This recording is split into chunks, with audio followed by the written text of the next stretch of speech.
नमो भगवते वासुदेवाय नमः। प्रिय भक्तों, आज आप श्रवण करेंगे पुत्रदा एकादशी की व्रत कथा। एकादशी माता की कथा। पुत्रदा एकादशी को पवित्रोत्पन्ना एकादशी भी कहते हैं। इस पवित्र कथा को सुनने से मनुष्यों के सभी पाप और संकट कट जाते हैं और मनोकामनाओं की पूर्ति होती है तथा वैकुंठ में प्राप्ति होती है। तथा जिन दंपतियों को संतान की प्राप्ति नहीं हो रही है तो इस पुत्रदा एकादशी का व्रत करने से उनको उनको संतान की प्राप्ति होती है।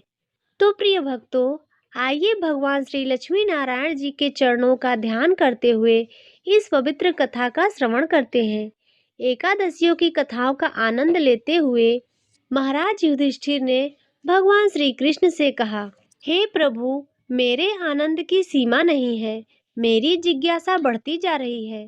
हे कमल नयन, अब आप मुझे श्रावण मास के शुक्ल पक्ष की एकादशी की कथा सुनाने की कृपा करें। तब भगवान श्री कृष्ण ने कहा, हे युधिष्ठिर, श्रावण मास में पड़ने वाली एकादशी का नाम पुत्रदा एकादशी है और इस कथा का श्रवण करने मात्र से ही अनंत यज्ञ का फल प्राप्त होता है। हे युधिष्ठिर, द्वापर युग के आरंभ में ही महिष्मति नाम की एक नगरी थी। उस नगर में महीजीत नाम का एक राजा राज्य करता था।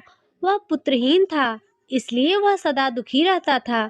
उसे वह राज्य, सुख और वैभव सभी कुछ बड़ा ही कष्टदायक लगता था, क्योंकि पुत्र के बिना मनुष्य को इस लोक और परलोक दोनों में ही सुख नहीं मिलता।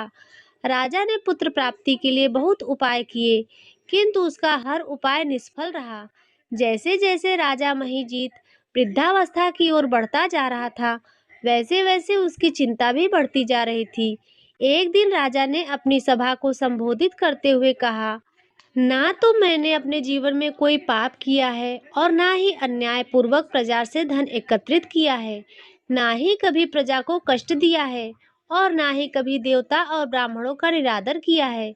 मैंने तो प्रजा का सदैव पुत्र की तरह पालन किया है, कभी किसी से ईर्ष्या नहीं की, सभी को एक समान समझा। मेरे राज्य में कानून भी ऐसे नहीं है जो प्रजा में अनावश्यक डर उत्पन्न करे। इस प्रकार धर्मयुक्त राज्य करने पर भी मैं इस समय अत्यंत कष्ट पा रहा हूँ। इसका क्या कारण है? मेरी समझ में तो कुछ भी नहीं आ रहा। आप इस पर विचार करें कि इसका क्या कारण है। क्या इस जीवन में मैं इस कष्ट से मुक्त हो पाऊंगा? राजा के इस कष्ट के निवारण के लिए मंत्री आदि वन को गए, ताकि वहां जाकर किसी ऋषि मुनि को राजा का दुख बताकर कोई समाधान पा सके। वन में जाकर उन्होंने श्रेष्ठ मुनि ऋषियों के दर्शन किए। उस वन में वयोवृद्ध और धर्म के ज्ञाता महर्षि लोमस भी रहते थे। वे सभी जन महर्षि लोमस के पास गए। उन सब ने महर्षि लोमस को दंडवत प्रणाम किया और उनके सम्मुख बैठ गए। महर्षि के दर्शन से सभी को बड़ी प्रसन्नता हुई और सबने महर्षि लोमस से प्रार्थना की कि हे देव, हमारे अहोभाग्य है कि हमें आपके दर्शन का सौभाग्य प्राप्त हुआ है। मंत्रियों की बात सुनकर लोमस ऋषि ने कहा, हे मंत्री, आप लोगों की विनम्रता और सद्व्यवहार से मैं अति प्रसन्न हूँ। आप मुझसे अपने आने का प्रयोजन कहें। मैं आपके कार्य को अपने सामर्थ्य के अनुसार अवश्य ही पूर्ण करूँगा, क्योंकि हमारा शरीर ही परोपकार के लिए बना है। लोमस ऋषि के ऐसे मृदु वचनों को सुनकर मंत्री ने कहा, हे ऋषिवर, आप हमारी सभी बातों को जानने में ब्रह्मा से भी ज्यादा समर्थ हैं, अतः आप हमारे संदेह को दूर कीजिए। महिष्मति नामक नगरी के हमारे महाराज महीजीत बड़े ही धर्मात्मा और प्रजावत्सल हैं। प्रजा का पुत्र की तरह धर्म अनुसार पालन करते हैं, किंतु फिर भी वे पुत्रहीन हैं। हे महामुनि, इससे वे अत्यंत दुखी रहते हैं। हम लोग उनकी प्रजा हैं, हम भी उनके दुख से दुखी हो रहे हैं, क्योंकि प्रजा का यह कर्तव्य है कि राजा के सुख में सुख माने और दुख में दुख माने। हमें उनके पुत्रहीन होने का अभी तक कारण ज्ञात नहीं हुआ है, इसलिए हम आपके पास आए हैं।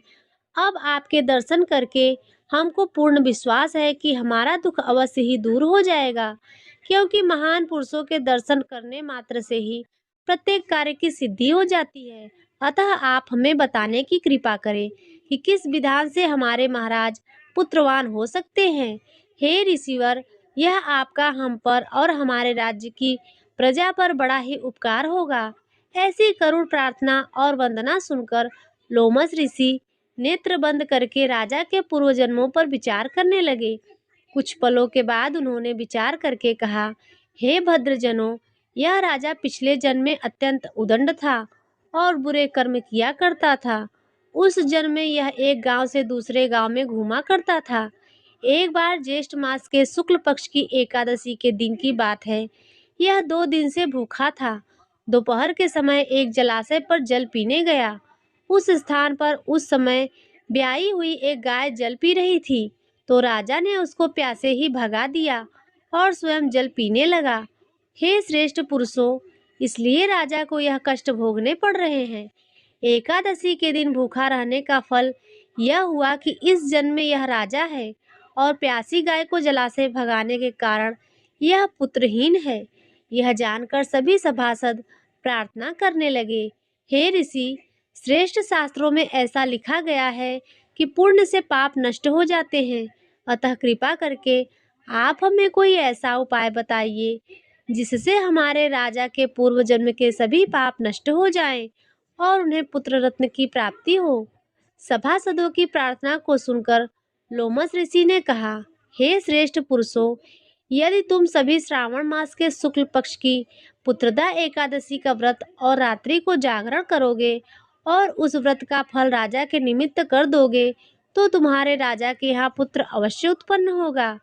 राजा के सभी कष्टों का नाश भी हो जाएगा। इस उपाय को जानकर मंत्री सहित सभी महर्षि को कोटि कोटि धन्यवाद दिया।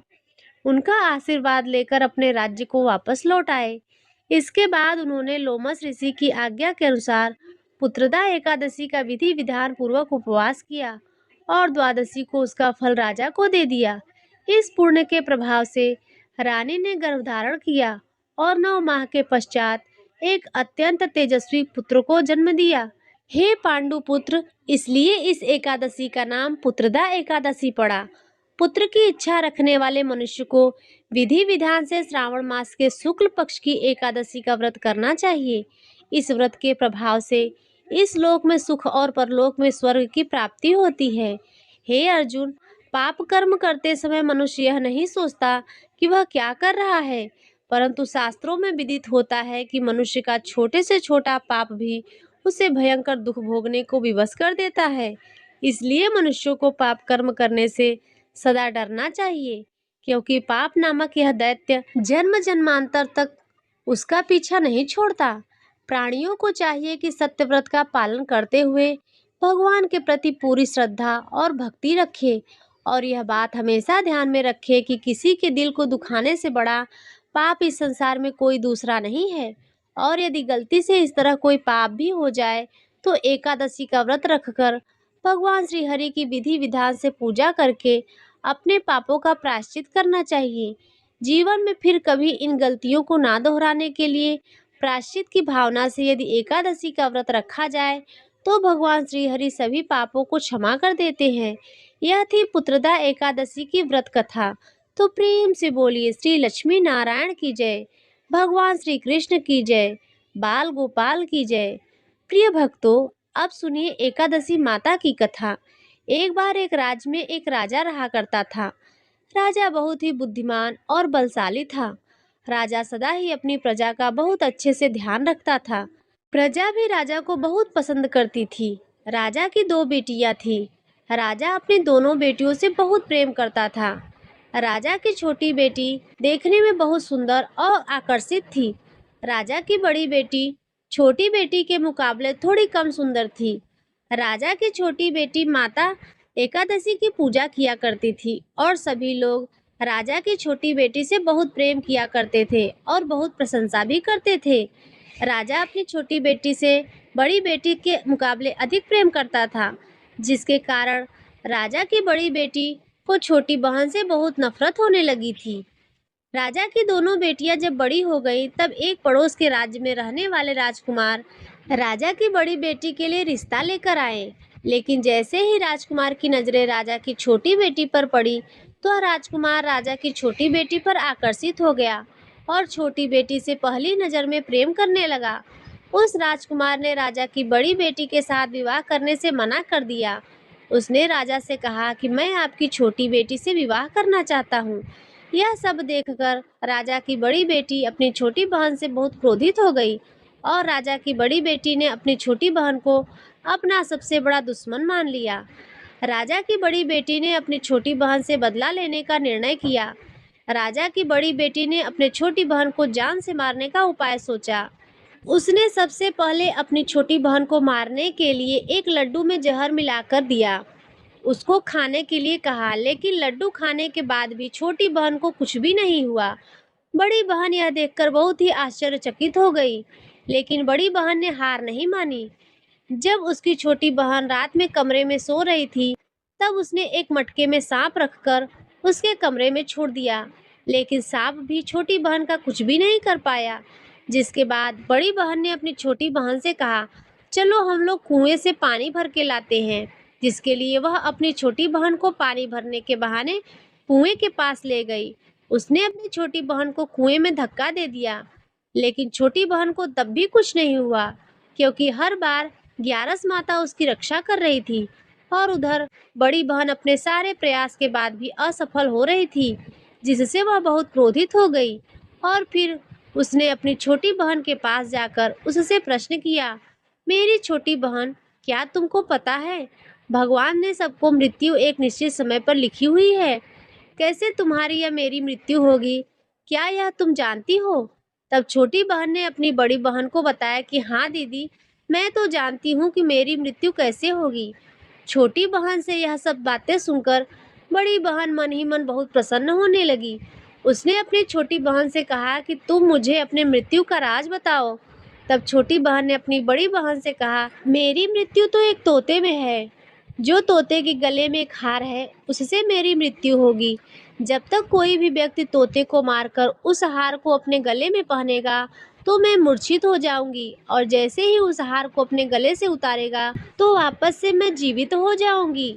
अपनी छोटी बहन की मृत्यु का राज जानकर बड़ी बहन बहुत ही खुश हुई और उसने अपनी छोटी बहन को मारने के लिए उसके पालतू तोते को ढूंढना शुरू कर दिया। छोटी बहन को इस बात का आभास हो गया था कि कोई उसकी जान लेना चाहता है, जिसके लिए वह अपने पिताजी के पास गई। उसने अपने पिताजी से कहा, पिताजी, मेरी मृत्यु के बाद आप मुझे मत जलाइएगा, बल्कि आप मुझे अपनी पुरानी हवेली में एक पलंग पर लेटाकर छोड़ दीजिएगा। अपनी छोटी लड़की की यह बातें सुनकर राजा बहुत आश्चर्यचकित हो गया। राजा ने अपनी छोटी बेटी से पूछा, बेटी, तुम यह क्या कह रही हो? तब राजा की छोटी बेटी ने बताया कि पिताजी, समय किसी के लिए नहीं रुकता है। क्या कब किसको हो जाए, इसका किसी को पता नहीं। फिर राजा ने अपनी छोटी बेटी से कहा, तुम ऐसी बातें क्यों करती हो? 2-3 दिन के बाद तो तुम्हारा विवाह है। लेकिन छोटी बेटी ने अपने पिता को ऐसा करने पर मजबूर कर दिया और उनसे वचन ले लिया। राजा ने भी अपनी छोटी बेटी की बात स्वीकार कर ली और 2-3 दिन के बाद जब शादी का समय आया, तो राजकुमार बारात लेकर राजा के घर आया और राजकुमार और राजा की छोटी बेटी का विवाह शुरू हो गया। जैसे ही राजा की छोटी बेटी राजकुमार के साथ फेरे लेना शुरू किया, तो उसकी बड़ी बहन अपनी छोटी बहन के कमरे में जाकर उसके तोते को पकड़ लेती है और उसको जान से मार देती है। तोते के गले में जो हार था, उसको अपने गले में धारण कर लेती है और जैसे ही बड़ी बहन उस हार को अपने गले में धारण करती है, तो उधर छोटी बहन 3 ही फेरे ले पाती है और वहीं पर बेहोश होकर गिर जाती है। जिसके बाद राजा ने बड़े बड़े हकीमों को बुलाया और अपनी छोटी बेटी का इलाज करने के लिए कहा। राजा की बात सुनकर सब वैद्य छोटी बेटी को देखा, तो राजा को बताया कि आपकी छोटी बेटी ना तो जीवित है और ना ही मरी हुई है। ऐसा मैंने पहली बार देखा है। राजा ने वैद्य और हकीम को यह बात बताने के लिए मना कर दिया और उनको कहा कि अगर तुमने यह बात किसी को बाहर बताई, तो हम तुमको फांसी दे देंगे। राजा ने अपनी छोटी बेटी को पुराने महल में जाकर एक पलंग में लिटा दिया और वहां पर कुछ सैनिकों को तैनात कर दिया। इसके बाद राजा वापस अपने महल आ गया। राजा की बड़ी बेटी अपने पिताजी के पास आई और कहने लगी, पिताजी, अगर यह शादी संपन्न नहीं हुई तो आपकी इज्जत का क्या होगा? आप कहें तो मैं आपकी इज्जत बचाने के लिए राजकुमार से शादी करने के लिए तैयार हूँ। जिसके बाद राजा ने अपनी बड़ी बेटी की बात मान ली और राजा ने बड़ी बेटी को छोटी बेटी के कपड़े पहनाकर मंडप में भेज दिया। लेकिन राजकुमार यह जान गया कि यह राजा की छोटी बेटी नहीं है, बल्कि यह राजा की बड़ी बेटी है। लेकिन जब राजकुमार ने शादी करने से मना किया तो सभी लोगों ने राजकुमार को बेबस करके राजा की बड़ी बेटी से बचे हुए फेरों को संपन्न करा दिया और विवाह संपन्न हुआ। जिसके बाद राजकुमार राजा की बड़ी बेटी को अपने महल में ले गया। विवाह होने के बाद राजकुमार उससे ना तो बात करता था और ना ही उसे पसंद किया करता था और ना ही उसके पास फटकता था। और राजकुमार ने यह फैसला कर लिया था कि वह अपनी प्रेमिका को ढूंढकर रहेगा और यह जानकर रहेगा कि उसके साथ क्या हुआ है। एक दिन राजकुमार अपने घोड़े पर सवार होकर राजा के पुराने महल के पास पहुंचा, जहां पर उसने कुछ सैनिकों को देखा। महल के पास पहुंचकर राजकुमार ने जब महल को ध्यान से देखा तो वह समझ गया कि यह तो हमारे ससुर जी का महल है। तब राजकुमार ने सैनिकों से पूछा, तुम लोग यहाँ क्या कर रहे हो? इस महल के अंदर उस पलंग में कौन लेटा है? जिसके बाद सैनिकों ने बताया कि यहाँ पर राजा की छोटी बेटी लेटी है। ये सुनकर राजकुमार बहुत प्रसन्न हो गया और वह तुरंत अपनी प्रेमिका के पास पहुंच गया, उसकी सेवा करने लगा। जैसे ही रात हुई तो राजा की छोटी बेटी उठकर खड़ी हो गई। राजकुमार यह देखकर बहुत खुश हो गया और उसने अपनी प्रेमिका से पूछा कि तुम यहाँ क्या कर रही हो? तुम मेरे साथ मेरे घर चलो। राजा की छोटी बेटी ने राजकुमार को सारी बात बता दी कि मेरी जान एक तोते में बसती थी और मैंने यह बात सिर्फ अपनी बड़ी बहन को बताई थी और मुझे पता है कि उसने ही मुझे मारने का प्रयास किया है। उसके पास एक हार है जिसको वह सुबह पहन लेती है और रात को उतार देती है। जब तक वो हार को पहन कर रखती है तब तक मैं मूर्छित रहती हूँ और जैसे ही वह हार को उतार देती है तो मैं जीवित हो जाती हूँ। और जब तक मेरी बड़ी बहन के पास वो हार रहेगा तब तक मैं ऐसे ही जीवित और मूर्छित होती रहूंगी। अगर मेरी बड़ी बहन के पास जो हार है वह मेरे हाथ लग जाए तो मैं हमेशा के लिए जीवित हो जाऊंगी। राजकुमार यह सब बातें सुनकर राजा की छोटी बेटी के पास रहने का निर्णय ले लेता है और उसने अपने बचे हुए सारे फेरे उस पलंग पे लेटी हुई राजकुमारी की छोटी बेटी के साथ ले लिए और अपना विवाह पूर्ण कर लिया और वहीं पर वो रहने लगा। देखते ही देखते कुछ समय में राजा की छोटी बेटी और राजकुमार की पत्नी गर्भवती हो गई। एक दिन राजकुमार को किसी काम से बाहर जाना पड़ा। तब छोटी बहन के पेट में बहुत तेज दर्द होने लगा, जिसके बाद उसने माता का आवाहन किया। माता वहां प्रकट हुई। उन्होंने अपने भक्तों के दर्द को दूर किया और एक पुत्र की प्राप्ति करवाई। और वहीं पर अचानक से राजकुमार भी आ गया। राजकुमार ने ग्यारस माता को देखा तो वह आश्चर्यचकित हो गया और उसने तुरंत ग्यारस माता को प्रणाम किया। और ग्यारस माता ने राजकुमार से कहा, जब तुम्हारा पुत्र 5 वर्ष का हो जाए तो तुम आकर अपनी पत्नी का हार इसके गले में डाल देना। और देखते ही देखते राजकुमार और राजा की छोटी बेटी का पुत्र 5 वर्ष का हो जाता है। तो राजकुमार अपने बेटे से कहता है, बेटा मैं कुछ काम से बाहर जा रहा हूँ, तुम अपनी माता का ध्यान रखना। और वहां से चला जाता है। राजा को बाहर निकलता देखकर बड़ी बहन के सैनिक देख लेते हैं। बड़ी बहन को जाकर सारी बातें बता देते हैं। जिसके बाद बड़ी बहन अपनी छोटी बहन के पुत्र को वहां से उठवा लेती है और उसको मरवा देती है। छोटी बेटी के पुत्र के 2 टुकड़े करवा देती है। पहला टुकड़ा चक्के के पास छुपा देती है, दूसरा टुकड़ा अपने पलंग के नीचे रख लेती है। अब ग्यारस माता भिखारी का रूप लेकर आती हैं और एक भिखारी का रूप रखकर बड़ी बहन के पास चली जाती हैं। जिसके बाद वहां पर भिक्षा मांगने लगती हैं।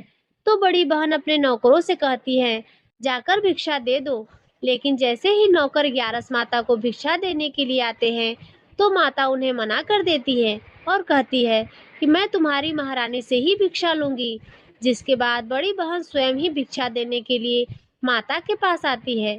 तब माता एक बिल्ली का रूप लेकर उसके कमरे में चली जाती है और वहां पर छोटी बेटी के पुत्र के 2 टुकड़े को आपस में जोड़ देती हैं, उसे जीवित कर देती हैं। फिर उसे वहां से ले जाती हैं। राजकुमार अपने बेटे को लेकर अपनी पत्नी के पास जाता है और उससे कहता है कि तुम इसका ध्यान रखना। अगर तुम इस बच्चे का अच्छे से ध्यान रखोगी तो मैं तुमसे बात करूंगा। एक दिन राजकुमार अपने बच्चे से कहता है कि तुम मम्मी से उनके गले का हार मांग लो। तो अपने पिता की बात मानकर राजकुमार का लड़का अपनी माँ के पास जाता है और कहता है, माँ मुझे तुम्हारा हार चाहिए। यह सुनकर पहले तो बड़ी बहन ने कुछ क्रोध किया, पर उसको यह याद आ गया कि राजकुमार ने कहा था कि अगर मैं इस बच्चे का ध्यान अच्छे से रखूंगी तो वह मुझसे बात करेंगे, जिसके कारण वह हार उस बच्चे को दे देती है और वह तुरंत हार को ले जाकर अपने पिताजी को दे देता है। तभी राजकुमार अपने बेटे को लेकर वहां से जाने लगता है और अपनी पत्नी से कहता है कि तुम हमारे लिए खाना बनाकर रखना, मैं शाम को आकर तुम्हारे साथ खाना खाऊंगा। और वह अपने बेटे को लेकर वहां से चला जाता है, जिसके बाद वह राजा के पास जाता है और उसको सारी बातें बता देता है।